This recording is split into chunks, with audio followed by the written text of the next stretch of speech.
মনটা আজকে অনেক অনেক খুশি ছিল, যেহেতু আমি একটা মিশোতে আমার একটা লেহেঙ্গা অর্ডার করেছিলাম। দেখি আমার লেহেঙ্গাটা চলে এসেছে। তা তখন আমি স্নানে গিয়েছিলাম, স্নান থেকে বেরিয়ে এসে চুলে একটা যেমন তেমন গামছা পেঁচিয়ে বসে পড়ছি তোমাদের সামনে আনবক্সিং করার জন্যে। তো আমার লেহেঙ্গার কালার আর ডিজাইন দেখে খুবই ভালো লেগেছিলো, তাই তোমাদের সামনে এখন বসে পড়েছি আনবক্সিং করার জন্যে। তোমরা দেখে বলবে আমার লেহেঙ্গার কালারটা আর ডিজাইনটা কেমন হয়েছে।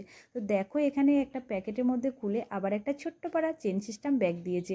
তো যাই হোক, দেখো এখন আমি এখানে লেহেঙ্গাটা বের করে নিয়েছি। কালারটা দেখো কতটা সুন্দর। আর এটা ছিল লেহেঙ্গার ঘেরটা, আর খুব একটা ভারী কাজ ছিল না, তার জন্যই আমার খুব ভালো লেগেছে। তো তোমাদের কেমন লাগলো অবশ্যই একটা কমেন্ট করে যেও।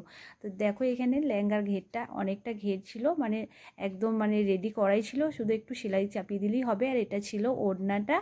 তো দেখো, এখানে অনেক বড় কিন্তু ওড়নাটা দিয়েছিল। ওড়নার ডিজাইনটাও আমার খুব ভালো লেগেছিল। দেখো, এখানে আমার গায়ে দিয়েছি, জানি না কেমন লাগবে আমাকে, তো তোমরাই জানিও আমাকে কেমন লাগছিল। আর এটা ছিল ব্লাউজের কাপড়টা, আর এটা ব্লাউজের ভিতরে যে ফলস কাপড়টা দেয় সেটাকেও দিয়ে দিয়েছিল। তো দেখো, এখানে মানে ব্লাউজটার ডিজাইনটাও খুব সুন্দর, খুব বেশি ভারী কাজ না, হালকার মধ্যেই আছে। তো আমার তো সত্যি খুব ভালো লেগেছে। তোমাদের কেমন লেগেছিলো অবশ্যই একটা কমেন্ট করে যাও। সবাই কি টাটা।